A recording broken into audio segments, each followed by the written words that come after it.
नमस्ते दोस्तों, मैं विजय ढाकुलकर आप सभी का मेरे चैनल पे स्वागत करता हूँ। आज हम एक बेहद ही इम्पोर्टेंट विषय पे बात करने जा रहे हैं, चर्चा करने जा रहे हैं, अध्ययन करने जा रहे हैं, जिसका नाम है कैंसर। कैंसर एक ऐसा डिसीज़ है, दुनिया में सबसे ज़्यादा खतरनाक डिसीज़ माना जाता है। और कैंसर के बारे में अवेयरनेस बढ़ने के लिए ये वीडियो काम आए, इससे हमें खुशी होगी और स्टूडेंट्स को भी इससे ज़्यादा से ज़्यादा फ़ायदा होगा। और अगली वीडियो के लिए हम चाहेंगे कि आप हमारे चैनल को सब्सक्राइब करें। उसके लिए सिंपल सा वीडियो के नीचे जो लाल रंग में सब्सक्राइब लिख के आ रहा है उसे आप क्लिक करें। इसका कोई आपका कोई खर्चा नहीं है। इसका सिर्फ यही मतलब है कि सिर्फ यूट्यूब आपको अगली वीडियो के बारे में जानकारी देगी, नोटिफिकेशन देगी कि कोई इम्पोर्टेंट वीडियो हमारा आ रहा है। तो दोस्तों, सब्सक्राइब करना ना भूलिएगा। और ये वीडियो अगर आपको पसंद आता है, इससे आपका कुछ फ़ायदा होता है, तो लाइक करना भी ना भूलिएगा। तो चलिए आज हम चर्चा करते हैं आज के विषय पे। आज का विषय है कैंसर। तो कैंसर में सबसे पहली बार कैंसर क्या है ये हम जान लेते हैं। What is cancer? तो कैंसर एक अनियंत्रित पेशियों की ग्रोथ है, वृद्धि है। हमारे शरीर के अंदर जो कोशिका है उसकी अनकंट्रोल ग्रोथ हो जाती है। और ये क्यों होती है? ये होती है म्यूटेशन के कारण। तो म्यूटेशन क्या है? म्यूटेशन होता है हमारे शरीर के अंदर, पेशी के अंदर जो जीन है, उस जीन में अचानक से सडन चेंजेस हो जाते हैं। उसके स्ट्रक्चर में, जीन कोडिंग में, सीक्वेंस में अचानक से जो बदल हो जाता है उसे कहते हैं म्यूटेशन। सडन चेंजेस को म्यूटेशन कहते हैं। और जिसके कारण एबनॉर्मल ग्रोथ हो जाती है। एबनॉर्मल ग्रोथ हो जाती है सेल्स की, उसे ही हम ट्यूमर कहते हैं या न्यूप्लाज्म कहते हैं। दुनिया में 100 से ज़्यादा प्रकार के कैंसर पाए जाते हैं ह्यूमन में। और जिस शाखा में कैंसर का अध्ययन होता है उसे कहते हैं ऑन्कोलॉजी, एंड उस जीन को कहते हैं ऑन्कोजीन। सिम्टम्स क्या है कैंसर के? कैंसर के सिम्टम है लंप यानी एक ऐसा मांस का गोल सा ट्यूमर जैसा, और एबनॉर्मल ब्लीडिंग। कुछ पेशेंट में ये दिखा जाता है कि एक ब्लीडिंग सी होती है ब्लड की। उसके बाद प्रोलॉन्ग कफ, कुछ महीनों तक अगर कफ होता है, खांसी होती है, तो ये भी एक कैंसर का लक्षण हो सकता है। एक बहुत ही बड़े स्तर पर अगर वेट लॉस होता है, वजन में कमी होती है, तो वो भी कैंसर का एक लक्षण हो सकता है। चेंज इन बाउल मूवमेंट, हमारी मूवमेंट में भी फर्क नज़र आता है। कई प्रकार के हेडेक्स जैसे हो सकता है। तो ये डिपेंड है कि किस प्रकार का कैंसर पेशेंट को है। इसके सिम्टम्स हो गए। अब देखते हैं हम कॉजेस क्या है, मेजर कॉजेस क्या है, क्या कारण है कैंसर होने के। तो इसमें सबसे बड़ा कारण है टोबैको। टोबैको के कारण 22% कैंसर की बीमारियां टोबैको के कारण हो रही है। दूसरे नंबर पे है ओबेसिटी यानी जाड़ेपन। जाड़ा जो होता है, आदमी जो मोटा होता है, मोटापा है 10%।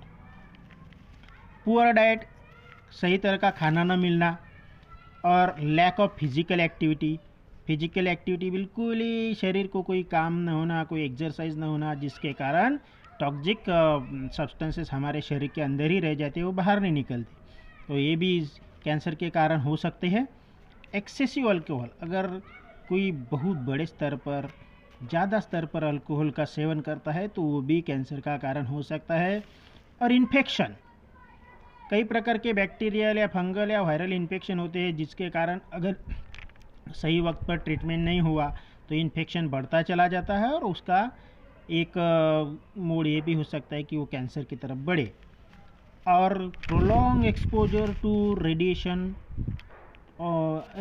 किसी पदार्थ से कोई घातक रेडिएशंस निकलते हैं। सनलाइट में भी कुछ घातक अल्ट्रावायलेट रेज होते हैं, जिसके दीर्घकाल तक हमारे संपर्क में रहने से या हम उसके संपर्क में रहने से कैंसर हो सकता है। इसमें most of the type skin cancer का ज़्यादा खतरा होता है। और जेनेटिक रीज़न भी हो सकता है कि किसी हमारे परिवार में किसी को कभी कैंसर रहा हो, तो ये चांसेस भी 5 से 10% है कि हेरिडिटेरी भी कैंसर हो सकता है। चलिए आगे हम देखते हैं कि ट्रीटमेंट के टाइप्स क्या है। तो कैंसर में 3 प्रकार के ट्रीटमेंट किए जाते हैं आज फिलहाल। एक है रेडिएशन थेरेपी, जिसे हम आरटी कहते हैं। इसमें क्या होता है कि रेडिएशन को हमारे शरीर के अंदर छोड़ के जो कैंसर के सेल्स है उसके ग्रोथ को कंट्रोल किया जाता है, नियंत्रित किया जाता है, ताकि वो कैंसर के सेल ज़्यादा न बढ़े और कैंसर कंट्रोल में रहे। तो ये रेडिएशन थेरेपी है। केमोथेरेपी क्या होती है? केमोथेरेपी में ड्रग्स का इस्तेमाल किया जाता है, जो इसे केमोटॉक्सिक भी कहते हैं, साइटोटॉक्सिक भी कहते हैं। केमोथेरेपी में ड्रग्स को हमारे शरीर के अंदर छोड़ के वो कैंसर के सेल्स को किल किया जाता है, यानी मारा जाता है, ताकि कैंसर न बढ़े। और नेक्स्ट है टारगेटेड थेरेपी। टारगेटेड थेरेपी में क्या होता है कि it blocks the growth of the cancer cell. जिस सेल के कारण, वो ट्यूमर के सारे सेल नहीं है, तो जिस सेल के कारण, जो मेन सेल है जिसके कारण ये ग्रोथ हो रही है, तो उस मेन सेल को टारगेट किया जाता है कि उस सेल की ग्रोथ को ब्लॉक किया जाए, ताकि ट्यूमर आगे ना बढ़े या कैंसर आगे ना बढ़े। और इसमें जो सबसे एडवांस टेक्निक है टारगेटेड थेरेपी में, उसे ग्लेवेक कहते हैं। पढ़ाई के हिसाब से इतना भी ध्यान रखा, ग्लेवेक क्या है, तो टारगेटेड कैंसर थेरेपी है। और अभी हम देखते हैं कि डिटेक्शन कैसा होता है, कैसे कैंसर का पहले निदान किया जाता है कि ये कैंसर है। तो इसके पहले सबसे में है स्क्रीनिंग टेस्ट। स्क्रीनिंग टेस्ट में क्या होता है? ब्लड और यूरिन टेस्ट लिया जाता है, जिसमें कुछ अगर लक्षण पाए जाए तो अगली डॉक्टर ये डिसाइड कर सकते हैं कि ये कैंसर के तरफ हो सकता है। उसके बाद में उसे और एग्जामिन किया जाता है। तो सेकंड है मेडिकल इमेजिंग। मेडिकल इमेजिंग में क्या होता है कि एक्सरे, रेडियोग्राफी, एमआरआई यानी magnetic resonance imaging, endoscopy, PET positron emitting therapy, SPECT, ऐसे और अल्ट्रासोनोग्राफी और भी कुछ टेस्ट है जो किए जाते हैं मेडिकल इमेजिंग में, जिससे हमें क्लियर कट दिखाई देता है कि शरीर के अंदर किस भाग में ट्यूमर है या कैंसर का कोई लक्षण है। और एक तीसरा है बायोप्सी। बायोप्सी ये जनरली ज़्यादातर की जाती है। बायोप्सी बायोप्सी दो प्रकार की होती है। एक होती है एक्सिजनल बायोप्सी, एक होती है एक सीजनल बायोप्सी और दूसरी होती है इन सीजनल बायोप्सी। एक सीजनल बायोप्सी में क्या होता है कि वो ट्यूमर का पूरा पार्ट काट के सर्जरी करके बाहर निकाला जाता है और उससे एग्जामिनेशन के लिए एक्सपर्ट के पास भेजा जाता है कि ये कैंसर का ही ट्यूमर है या नहीं है। तो बायोप्सी में ये पार्ट निकाला जाता है। इंसिजनल बायोप्सी में क्या होता है कि उस ट्यूमर का छोटा सा हिस्सा काट के निकाला जाता है और उसे एग्जामिन किया जाता है कि ये कैंसर है या नहीं है। तो ये बायोप्सी के दो प्रकार है। उसके बाद हम देखेंगे कि प्रिवेंशन, हम कैंसर से कैसे बच सकते हैं। तो सबसे बड़ी बात है कि अवॉइड स्मोकिंग। स्मोकिंग को अवॉइड करना चाहिए। जी हाँ, स्मोकिंग यानी टोबैको जो लार्जेस्ट रीज़न है कैंसर का, तो हमें स्मोकिंग को अवॉइड करना चाहिए। मेंटेन हेल्दी वेट, हमें हमारे शरीर के वज़न को एक सीमा रेखा में रखना चाहिए, न ज़्यादा बढ़े और न ज़्यादा कम हो। और इसके लिए हमें एक्सरसाइज से ज़्यादा अच्छा पड़ रहा है कोई नहीं है। डेली एक्सरसाइज और वेल हेल्दी फूड, ये दो रीज़न है हेल्दी वेट के लिए। अल्कोहल को तो बिल्कुल कम कर दीजिएगा अगर कोई पीता है तो। मैं ये नहीं कहूँगा कि आप बिल्कुल ही छोड़ दें या आप अपनी इच्छा के ऊपर डिपेंड करिए, but excessive alcohol is very dangerous, it is very harmful to our life. Excessive alcohol को बिल्कुल टाल दीजिए या कम करते जाइए। Eat healthy foods, vegetables and fruits and whole grains. Whole grains ये बहुत ही ज़रूरी है। आजकल हमारे लाइफ में होल ग्रेन्स से हम वंचित रह रहे हैं, क्योंकि हर जगह पॉलिश सीरियल्स आ रहे हैं, धान्य आ रहे हैं, गेहूँ, ज्वार, ये जो सब पॉलिश आ रहे हैं। हम बिल्कुल होल ग्रेन्स क्या होता है? जो दाना होता है गेहूँ या ज्वार का या किसी भी अनाज का, जो दाना होता है, वो दाना पूरे अंकुर के साथ होता है और यही अंकुर टूट जाता है जो हमें नहीं मिलता। तो वो होल ग्रेन हमारे डाइट में आना, खाने में आना बेहद ज़रूरी है। गेहूँ में ज़्यादातर ग्लूटेन नाम का प्रोटीन होता है गेहूँ में, वो भी होल ग्रेन में ही पाया जाता है, उसकी मात्रा अन्यथा कम हो जाएगी। तो हम ध्यान दें कि हम नेचुरली उसे खाने में मिलाए। और नेक्स्ट है कि अवॉइड रेड मीट।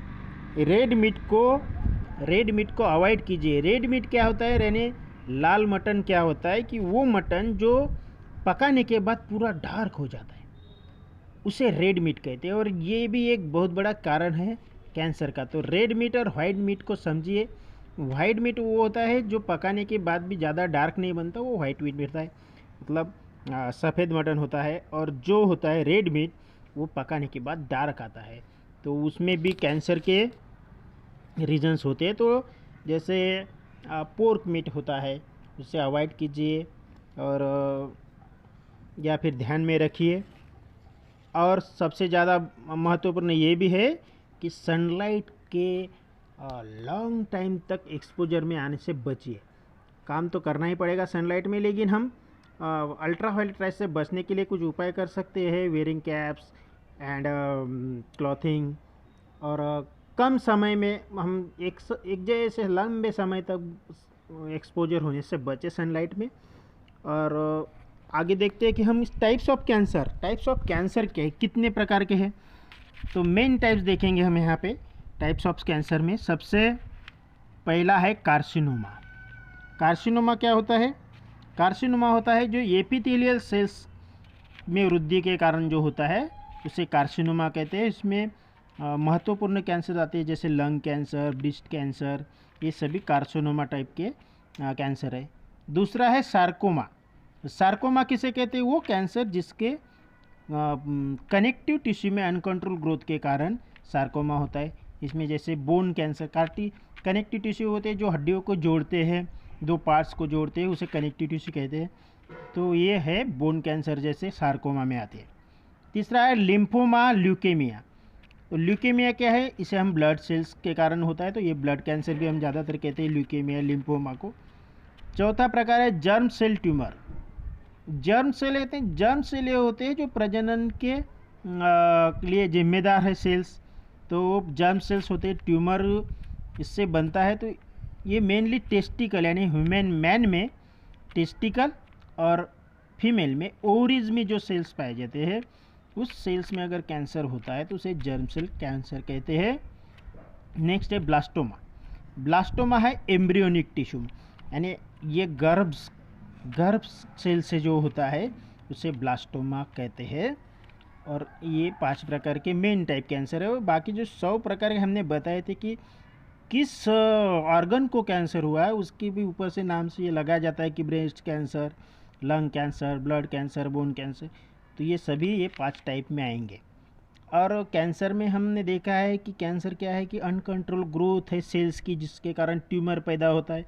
तो ये ट्यूमर 2 प्रकार के होते हैं। सभी जो गांठ होती है शरीर के अंदर, वो कैंसर की नहीं होती है। ये सबसे पहले समझ लीजिए और डर को निकाल दीजिए। और ये सब ऊपर हमने बताया है कि इसमें ट्रीटमेंट कैसे किया जाता है, कॉजेस क्या है, कैसे हम प्रिवेंट कर सकते हैं खुद को। तो इसे समझने के लिए ट्यूमर को समझिए कि ट्यूमर 2 प्रकार के होते हैं। एक होते हैं बिनाइन ट्यूमर और दूसरा होता है मलिग्नेंट ट्यूमर। बिनाइन ट्यूमर में वो होता है जो कैंसर नहीं है। Benign tumour is not a cancer.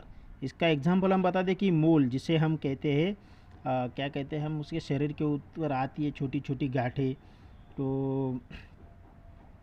तो मोल यानी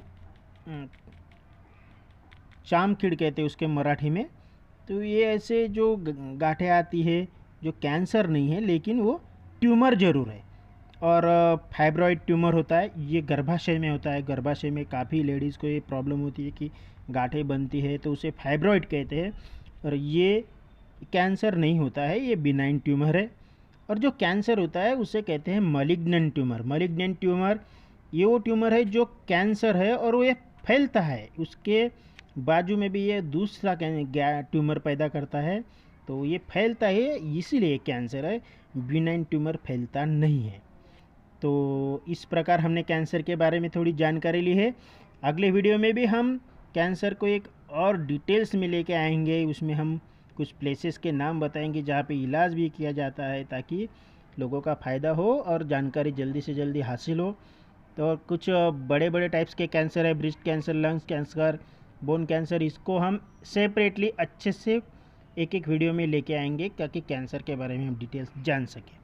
तो उम्मीद है कि आपको वीडियो अच्छी तरह से पसंद आया हो, और कमेंट ज़रूर कीजिए कुछ आपको लगे कि और मॉडिफिकेशन होना चाहिए। आपका स्वागत रहेगा। धन्यवाद।